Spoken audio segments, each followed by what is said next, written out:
So 13 years ago, I ditched the AMD processor in my personal gaming rig and switched to an Intel Core 2 Duo E6600. And since then, I have never looked back because quite frankly, while AMD has had some reasonably compelling values on offer, typically my personal rig upgrades were dictated more by who had the top performance versus who had some good bang for the buck stuff in the low end.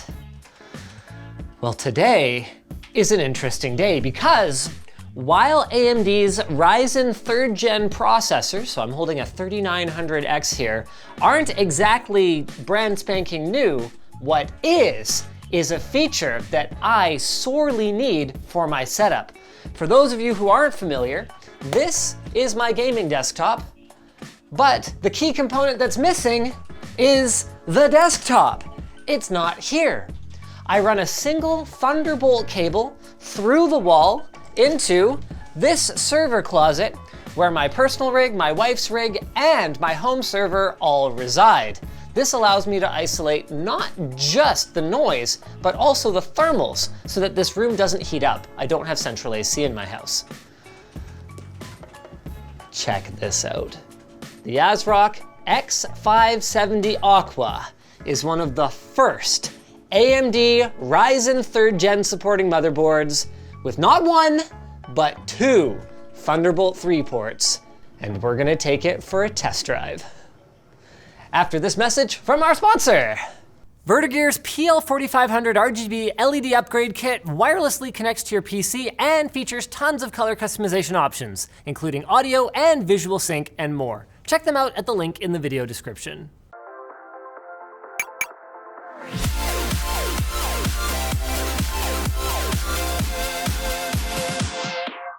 All right. So why don't we start with taking a look at the board.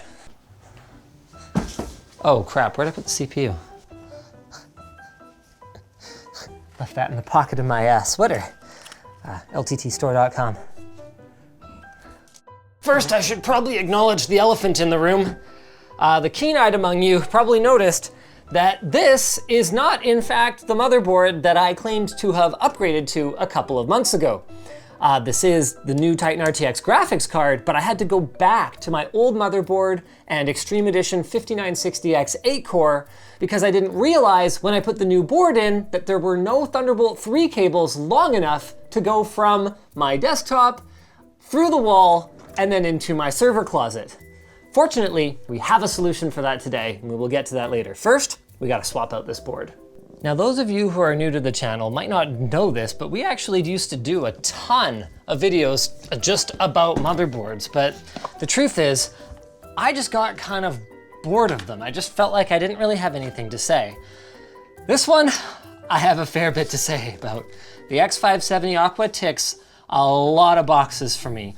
It's limited to just 999 units, presumably because they figure not too many people are going to be able to afford this monstrosity.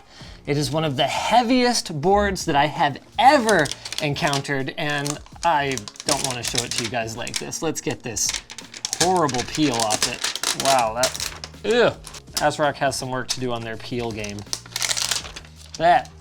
But that's fine because everything else about this thing, at least on paper, is basically flawless. It uses a reinforced PCB and reinforced PCI Express slots for reduced flexibility. It features an all copper cooling solution. So this is one of the few X570 motherboards that has no cooling fan for the chipset on it because it's going to be taken care of by your water cooler. They boast support for up to 5,000 megahertz DDR4 memory, and the I/O is absolutely incredible. So you've got support for SLI and Crossfire, as though that mattered in 2019, with 6 PCI Express slots, including 3 of them that are rated for Gen 4 operation. Around back, you've got, wait, what? Check this out. Yes, my friends, that is a DisplayPort input. So in ASRock's own lineup of graphics cards, they actually have cards that have an internal DisplayPort connection so that you can plug it right into there, and that'll inject the DisplayPort signal that Thunderbolt 3 requires. Pretty freaking cool. I won't be using that feature, but that's okay because they've got me covered too. Around the back is where things get really interesting to me. So we've got AX Wi-Fi, that's Wi-Fi 6, PS2, in case you like really need something to work on an interrupt basis or whatever. There's a second DisplayPort in. So we've got two DP-ins built in for the Thunderbolt 3 ports that are right on the motherboard. And aside from USB 3.1 Gen, whatever they call, USB 310 gig, check this out. We've also got 10 gig networking. So the irony is that this board is loaded up for Mondo expansion. Oh yeah, did I even mention the dual M.2 expansion slots? But it already has everything that most people could ever need built onto it, so. Now that gives us a better look at the board. So there's our X570 chipset. Here's our dual M.2 slots, both of which are Gen 4. Very nice. Our front USB 3 Type-C, our regular front USB 3, our other regular front USB 3, our front USB 2, HD audio. What else we got here that's exciting? Oh yes, that Aquantia 10 gig networking. Oh, and of course, aside from the CPU and the chipset, the VRMs are also cooled by our water block. Pretty sweet. Oh, now that's interesting. If I was gonna install a single M.2 in this board, I would probably go with the top one because it seems to have much better thermal contact with our water block solution compared to the bottom one, which does have a metal spreader on it, but only makes contact with the metal of our monoblock right here. So it's probably not gonna do a ton of cooling. I mean, to be clear, even that is gonna be better than nothing, but I'd use this one if you can. All right, let's get this puppy installed. Sorry, I mean kitty. So I usually find the best way to line up a monoblock, rather than laying the board down and then putting the block on top of it, is to go the other way around. So lay the block down, plug in all your front leads so that you don't forget, and then line it up from above so you can kind of guide the holes down onto their corresponding threaded inserts there. Whoa, do you hear that? This loop is not particularly well sealed at the moment. Okay, so we're gonna open her up right here. Okay, there we go. There we go. Water cooling maintenance is so much fun. All right, let's drain this. Not too much though. I don't think it's gonna be necessary to completely drain the loop. Why? You're literally standing on a Titan. You move. So, here's the plan. We're gonna strip out the expansion cards and kind of hang them over here. Then swap in the motherboard and then put them all back in. Should be no problem. Oh, I can't believe it. Assuming that the Thunderbolt upgrade works, I am removing my painted motherboard for the final time. Okay, so Andy, the key here is that these tubes have to stay above the water level. Sure. You got that? Yeah. No problem, right? No problem. Easy. At all. Piece of cake. Piece of crumb cake. No. Shadow, no. So what's really cool is that even on the Intel side of things, generally speaking, Thunderbolt is added to motherboards with these expansion cards that have a header that plugs into the board and then require the DisplayPort signal to be injected from the graphics card outside. So it takes up one of your PCI Express slots, in this case a 4X slot, and you know, ugly and often quite kludgy because the BIOS support for these things, particularly this one, does not have a great reputation. So having it built right into the board this time around is something that I am definitely looking forward to.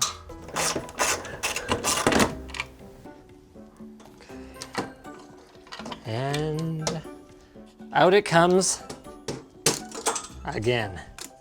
Now these are not spectacular memory modules for the chip that I'm putting in. These are pretty old. They're 2666 C16 Dominator Platinums, but realistically I don't need the extra 5-10% performance that badly anyway. So I'm gonna stick with them because they look really good. Also, I don't feel like getting other memory. It's here already. So this is funny. One of the features for this board, apparently, is the slight leeway in the positioning of this integrated I/O shield, because sometimes the tolerances on the cases aren't perfect. You know, that's actually pretty smart, because sometimes you do have trouble with those integrated I/O shields and actually getting them into the case. Cute idea, Azrock, I like it. Look at that, perfect fit, love it. All right, well, that's a little awkward. I've only got one USB 2 header because there's a whole whack of USB 3 ones, and this case only has front USB 2, but I guess 2 of those ports are gonna be dead now. All right, 8-pin connector, 24-pin connector. Look at this, barely even have to move anything, it's great. The real test is gonna be seeing whether it just boots up. That would be amazing. Okay, so one challenge here is that our graphics card is going in one slot lower. Is that gonna make it? That looks really tight. Hold on, let's get this screwed in as high up as possible. So you can see this tube doesn't quite make it to the socket, but we've got about that much room off the fitting. So maybe it'll be good enough.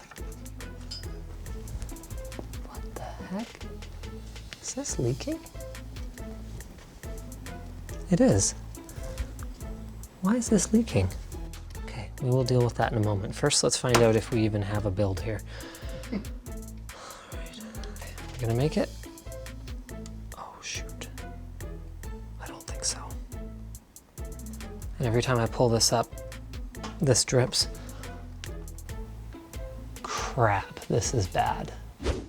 For those wondering what a tech YouTuber's attic looks like, basically the same as anyone else's attic, but with more YouTube branded Magic 8 balls and signed Der Bauer CPU IHS. All right, but the most important thing up here for our purposes today is this. This is my old personal rig chassis. It was a gift from my wife that I have been through much with, and I just didn't have the heart to get rid of it. And it's possible that buried within it is actually some of the same tubing that I'm still using, this blue UV Primo Chill stuff. Oh, I wanted to hold on to this thing in case I ever decided to go back to a tower case. Frankly, they just don't make cases like they used to. And I doubt I would find something on the market that I would like better than this one, so. Oh! Now I don't see anything up here, which is actually a pretty bad sign right now. Were you just gonna instruct me? Oh, buddy. Oh, jackpot! No wonder I didn't take this out. It's 3/8 inch tubing stretched over a 1/2 inch fitting. Ah. Oh, that's how stretched that was. Look at the difference in diameter. We got it though. That should be a long enough piece of tubing. So I don't know why. I mean, maybe it was just my block wasn't tight enough from the factory. I mean, could it be that simple? That had a good quarter turn left in it. And that one had a 1/8 plus. So let's have a look here and see if we're still leaking. No drops. Now, after journeying to Mount Doom and back, we can finally put on this piece of tubing.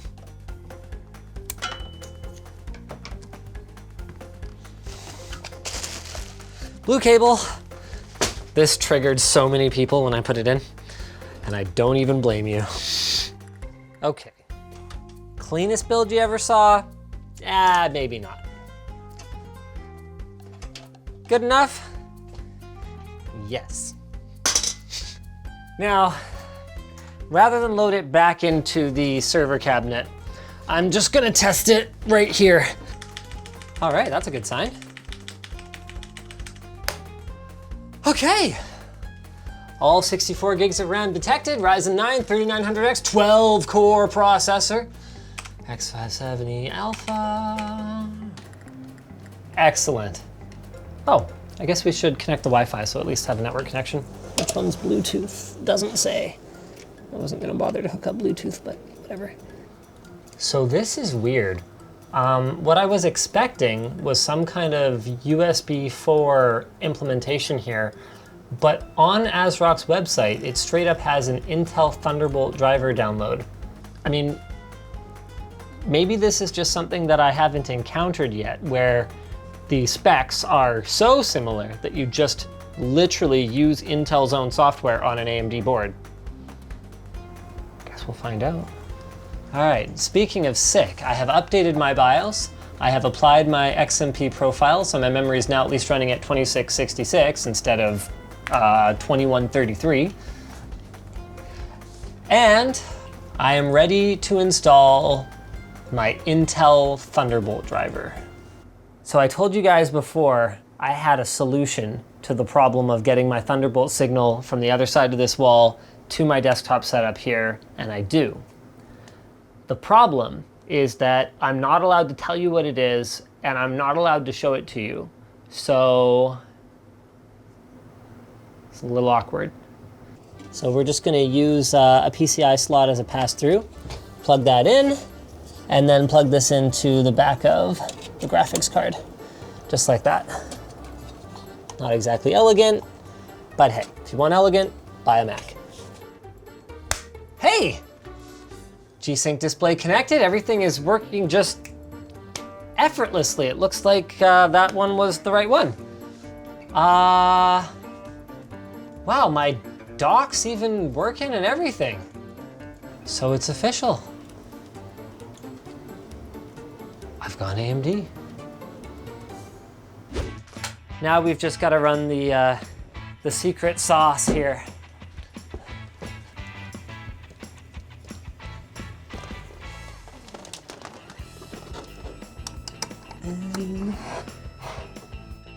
Hey! That was it. We good. Oh, fantastic. Everything working exactly as intended.